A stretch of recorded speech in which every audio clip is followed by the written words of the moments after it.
Sabrina 90's show First Kiss. Salem says his sense of smell tells him which type of chocolate Hilda's gonna eat, but he's wrong somehow. Zelda says it's sweet because she got chocolates from a mailman. Zelda uses a spell to separate the chocolates by their flavor, and while Sabrina appreciates it, Hilda whines that it ruins the mystery even though she was just miserable about not using the spell. As for how she managed to do this when she didn't know which flavor was which herself, it was just magic scanning reality, because magic has an AI, so it figured out how to execute her order.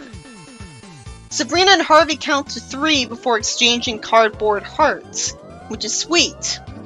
Harvey says his Valentine started out as big as hers, but he kept cutting it, and it kept getting smaller. Not that it matters because she thinks it's cute. He says he likes that her face is symmetrical, and then he offers to walk her into the house to make sure she gets to the living room okay, which is sweet, because it's clearly just an excuse and we know he's a nice guy. Sabrina takes the laptop away from Salem because Harvey might see him pretend to be a woman on a chat room for the attention. Sabrina sets up food for Harvey. Salem says, like I don't have anything better to do than spy on her. Oh wait, I don't. I like that. Harvey opens up a book, and for some reason sparks come out of it or something. Harvey's about to kiss her, and Salem jumps in between Harvey and her saying no. They should have heard that obvious human voice, in a house that never has any men in it. So he should have been confused. For no reason, Salem doesn't tell Sabrina why she can't kiss Harvey, instead leaving it at the sparks are a warning. Sabrina's smart enough to take him at his word and lie that Salem's sick to get Harvey out. Why did it take so long for them to try to kiss each other when they've been dating for several episodes? Why did Salem help her? He's totally selfish usually. Why did Zelda take until now to tell Sabrina that when a witch kisses a mortal for the first time, he turns into a frog? Sabrina lampshades that sounds like a fairy tale. And that was his inspiration. Then don't write it if you know it's stupid. This would never be the case naturally. Witches would have gotten rid of that with a spell, even if they had to combine their powers for it. Why didn't these mortal haters just tell Sabrina to kiss some guy she doesn't care about to make him a frog first? They could erase her memory of that being her first kiss, so it wouldn't matter. Sabrina gets told that because she's a half a witch, there's somehow only a 50-50 chance. As far as what the show's shown, she functionally is a full witch the second she used her magic. She's never been shown to be incapable of something full witches are. We can only assume that she's got half as many magic points. Sabrina gets asked to go to the movies and asks Zelda what she should do. Zelda somehow thinks she's asking for a movie recommendation. It's so dumb of Sabrina to go to the movies with them anyways. Harvey compliments Sabrina's appearance twice, and Sabrina uses magic to splash him with popcorn.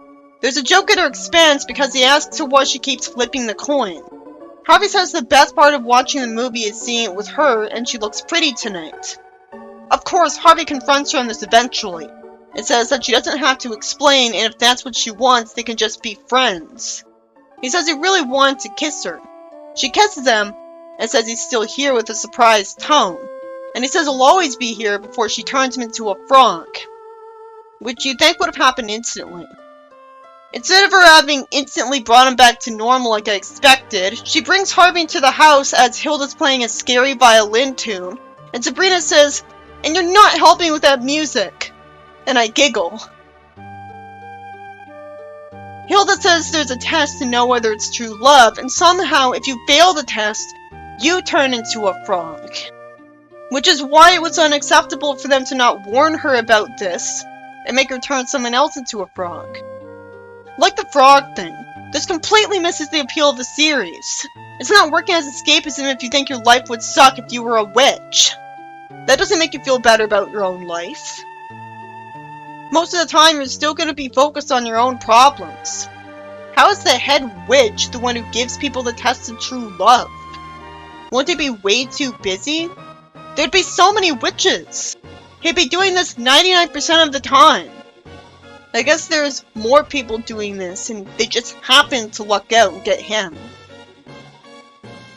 Sabrina walks into a quiz show and now she's in a different outfit, and she's asked how well she knows Harvey. She was expected to ask questions to the 3 fake Harveys to get their answers to see which one is like the real one. She lampshades how the question, "What triangle are you?" is supposed to tell you anything. The 3rd Harvey says symmetrical, so she knows which one it is, and her aunts show her affection while cheering. Drell says she passed the test of friendship, and that true love can't exist without friendship. That's an excellent message to give. Even adults don't know that. Drell says they make him say that, which explains why he's saying something out of character. He tells Hilda he finally moved out of his parents' basement. Sabrina should know right away that the next test is about resisting the temptation of another attractive person who flirts with her. He zaps up a chocolate cake and she says it looks amazing. When he says she looks pretty, she refuses to eat the cake, and that has her pass the test. It's really stupid that eating the cake makes you fail. Even someone loyal would still eat the cake. This is obviously just a test being rigged to make sure any witches that date mortals get turned into frogs. If witches let their bloodlines get too thin, their descendants would get weak. And it would be lame if the majority of witches were just extremely weak because of that. Drell opens something up and sees their flames still burning after all this time. So they happily go to take the test. And Hilda fails the first one on the first question because she immediately says the one that flattered her is hers. And she refuses to leave and he has to call security.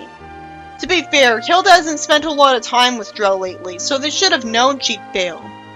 It's so nice of the witches to let Sabrina pick which frog she wants to be. In the test of faith, Sabrina's supposed to walk across a rickety bridge with flames on the side of her while she feels hot. A part of the bridge falls and the fake Harvey tells her it's not worth it. She jumps across it and hugs him happily. But this is a stupid test of faith because it means you have to be willing to risk dying just for your love to get recognized as true. It's not unreasonable for someone to be too scared to do this and think it's smarter to pick a life as a frog over potentially dying. It acts like true love has to be self-destructive. Also, how do witches in wheelchairs or crutches complete the test? Well, they'd use magic to float over, but then there'd be no chance of failure, so it wouldn't be a leap of faith. So either the test would be so easy that it wouldn't really mean anything, or if she can't use magic here at all, if you can't use magic here, then the test would be rigged against the disabled. So I have to hope witches have a magical way to cure that. Because logically, they would just cure any injuries they have. With the logic for why witches are put through this test. Logically, every time they get new boyfriends that are mortals, they'd have to go through these tests. This wouldn't just be a first boyfriend thing.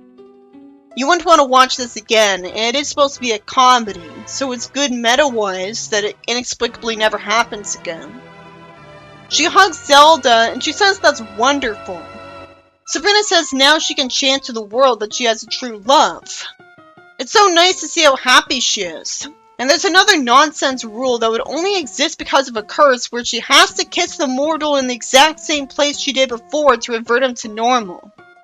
But what if the kiss happens in a place where everything around them looks the same? What if the witch has a terrible memory? Then kissing in the same spot would be a lot harder. I think that was by design. Harvey doesn't remember being a frog and agrees to kiss her again. It's relatable of him to say he was nervous the first time.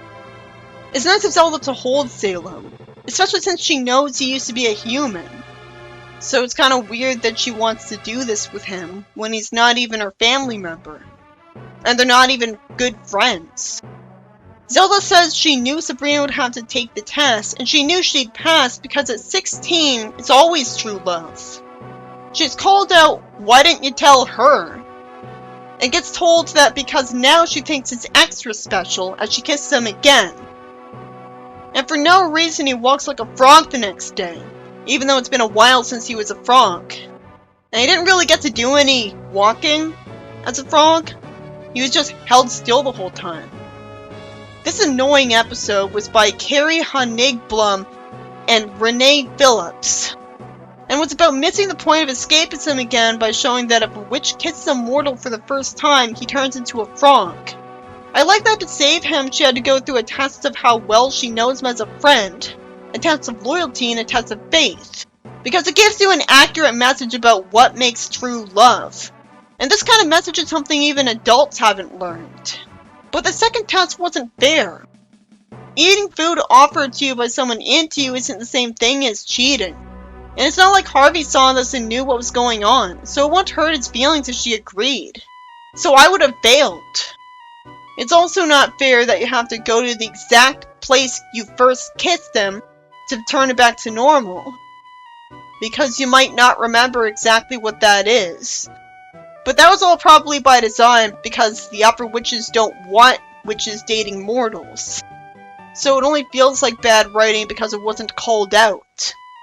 And if your only choices are either get turned into a frog or make a leap of faith and risk not having to be a frog for life, that's not a test of faith, but bravery and confidence, which not everyone in love has. Why do you need faith to think that you'd succeed if you did a leap of faith in what you got told was a test of faith? When she got to the test of love, because I had witches there and he's just amused about the whole situation, and she got to pick which frog she'd be. By the second test I started to realize the frog transformation made sense, but only if it was a curse by the Witches' Council to punish witches for dating mortals. There's no way it'd be the case naturally. Even magic has logic. There's always specific, consistent ways to make it happen, and you're only a witch because of the action of other ones. It's not like every so often there's a 50-50 chance that pointing won't work. So it is believable that this happens. It's just that the price of having a believable world is not always being a nice world.